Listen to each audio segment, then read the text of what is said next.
it going, guys? Today I'm gonna do another boxing review install video. If you guys watched the last video, we got the engine in the car. It's running after battling a bunch of problems with crank sensors and blah blah blah blah. In an effort to clean this car up, make it nice and functional, I've been kind of buying parts that will make the engine bay pretty, but will also help me on track. One of those things is power steering. This has been just kind of, it works. It's worked. The only problem is this hose wasn't designed for power steering fluid. It's starting to get really gross and fall apart. I made this bracket out of a GD work down there, and you know, it's fine, but I want something nicer. I mean, this thing broke, so this was literally zip tied to that. It's just a mess. I took this out while we were painting the bay, and I left it out because I knew I was gonna buy something that was nice. Let's unbox this. I've opened it up, but I haven't actually taken everything out of the packaging, so you guys can see how they shipped it to me, and we'll get into laying it all out, installing it, and that's all I'm gonna do in this video today. What is in the box?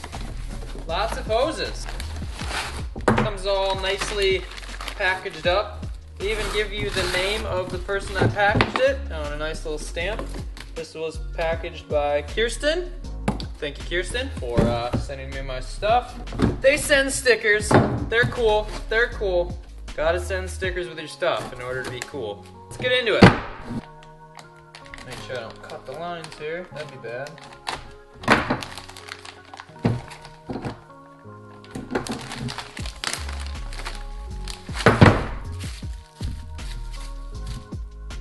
What to start with for you guys? Let's start with the hoses here. So, I know this is the high pressure side that goes to the rack and then to the actual pump itself. And what they have provided and makes this kit so cool is these little adapters. This will go into the actual steering rack, so we'll have to dive underneath the car and install these guys. Same thing with this end. That will go, this side goes into the actual power steering pump, and then it makes taking your hoses on and off really easy. Not that you do it often, but you know, in my case, this is a track car, and they do come off relatively frequently, especially when I blow my car up. This guy, again, is gonna go into your rack. Nice little O-ring on there. Fancy little AN lines. I really like AN lines. They make installing and removing things so easy. This is gonna go from the actual reservoir. It's going to replace this old and decrepit hose. This is gonna go to the pump itself. This is the suction hose, I believe you'd call it. This is what picks up your fluid and pumps it into the actual rack. Then it's going to be clamped on to the pump, and then AN side goes onto the actual reservoir. Now let's get into the fancy, pretty things that everyone's gonna see when you pop your hood at a local car meet. That's nice. Nice little Chase Bay logo at the top, and lines already installed. I'm assuming these are tight. Yeah, those are tight, so you don't have to mess with actually installing those. Take the cap off for you guys. Ooh, that's a heavy cap. If you go on their website and read about it, their caps are vented in a way for when you're on track and you're having a lot of G-forces, the fluid can't actually come out of the cap, which is really nice because I just painted that engine bay and I'd be really irritated if I had a bunch of power steering fluid in there. Probably can't see in there, but it's got some baffling. So this will kind of be like somewhat of a power steering cooler, which is nice, especially for track cars like mine. You get a lot of heat turning the wheels so much, you're moving a lot of fluid through the vehicle. That's pretty nice. And then comes with the bracket. I gotta figure out where we're gonna mount this bracket. So slotted for adjustability. It's gonna bolt right onto there. mount up. It's pretty low down, pretty down there. So let's get to installing this stuff. First thing we're gonna do is hop underneath the car, get the little cross member pulled off so I can get at the steering rack. We'll install these lines, the adapter fittings to install the lines, find a spot for this guy, and then we'll be able to put all the accessories back on because I need to get this thing moved out of the shop and it needs to go to the dyno soon. So if you guys are watching the videos, you know, I'm not saying you should subscribe, but I'd really like to grow the channel a little more, so that would help me out a ton if you guys could do that. Let's get to putting this stuff in.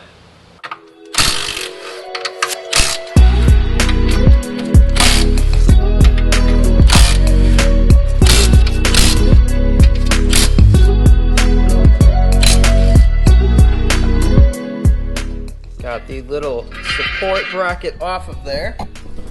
And now you can kind of see, so I need to pull this line off and then that line way up there, which is gonna be kind of a pain to get at. And then all of these get removed and replaced with those flexible lines.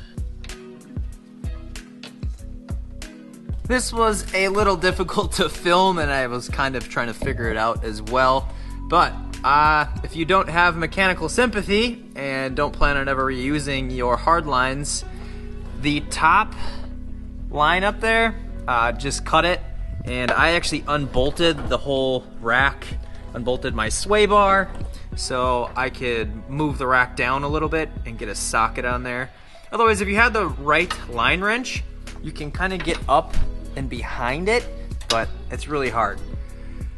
I'm assuming if you're like me, you're probably just gonna toss these hard lines, so just cut it. Now we can get to installing the adapter fitting. Well, I ran into a problem. It's been a couple days, and I have to say, Chase Bay's customer service is pretty great. I was crawling underneath the car and trying to install the adapters, and for some reason, I had these two originally, could not figure out why one of them would not thread into the rack. Turns out there was a mistake and I was not sent this fitting. This is the one I need, along with, I'm pretty sure it's this one. I gotta make sure the O-ring diameter is correct. People make mistakes. Now, what companies do not do in most cases when they make a mistake is expedite a fitting to your door. What Chase Bay went and did is expedited me a fitting so I could get this project rolling, which is great because you don't always get a company that stands behind their product. You kind of get a, well, you know, emailed them on a Sunday. Monday they emailed me, said, hey, that's our bad. We have one on the way to your door. I don't care that they made a mistake. What I care about is they took care of it. And I am 100% going to buy more products from them because of that. Now, let's get these installed and I can start routing everything so I know for sure I can mount this bracket in the spot I want to in the engine bay. Guys, I cannot win with this install. So, went to put all the lines on and realized the JDM engine that I just put in, if you guys are following along with the build, had a different passover pipe. This guy comes out at a different angle. So I had to pull everything off, drain the coolant, but we're back. We're to a point where I can show you how to install this kit. I've got the AN adapter on the power steering pump already. The lines are kind of run. Hopefully you guys can kind of see this. I've got the lines run underneath the up pipe. I actually picked these guys up. They're little Christmas tree tabs that you can slip a zip tie through. Super trick. These things are great and I wish I would have bought them sooner. And I drilled 2 holes in the actual subframe to kind of suck the lines way down. I also covered them with some heat protection. That way I have no issues with the lines getting burnt or anything like that. Now I did run into an issue. You'll notice the fitting is off of the return line. I picked up a 90 to go on the reservoir. I probably would have done this in the first place. This line is super long. It probably fits fine in a, you know, the newer style chassis, but mine is an RS, so the engine bay is shorter. I drilled and mounted the mount for the actual reservoir. It's going to sit right there. Your feed line is going to go on there and go underneath there. There's one more thing I ran into with the kit, and I think they might have done some updates with the fittings since it first came out. We'll hop underneath the car, but that's why I had to get a 90, because originally they had a 45 in here, and that really doesn't reach up to the bottom of the reserve, at least how I have it mounted. Again, I mean, this kit isn't designed for this car, so maybe on a GD chassis it fits fine, but just so you guys are aware. And you can see I've got the lines mounted, zip tied underneath here. The only thing I ran into is the return fitting right there. So this guy actually hits on the lower plate here.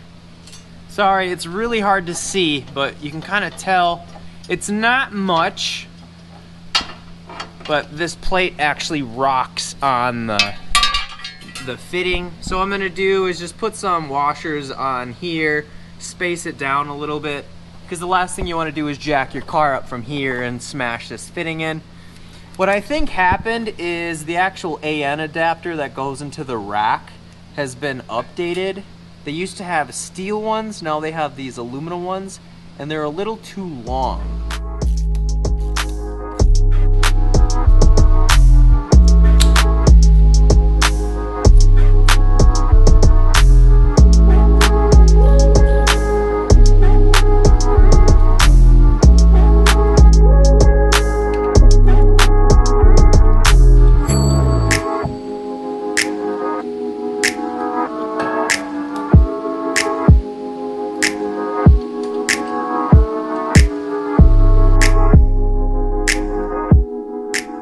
Look at that. Got it all mounted up, nice and clean. Even got that fancy knockoff Perrin cover on there. Engine bay is starting to look much better. It's definitely not a show car, but it's something I can be proud to show up to a car meet, pop the hood, and not look like total trash. So thanks for watching. Hope you guys got something out of that video. Hopefully it helps you guys in deciding to buy that kit.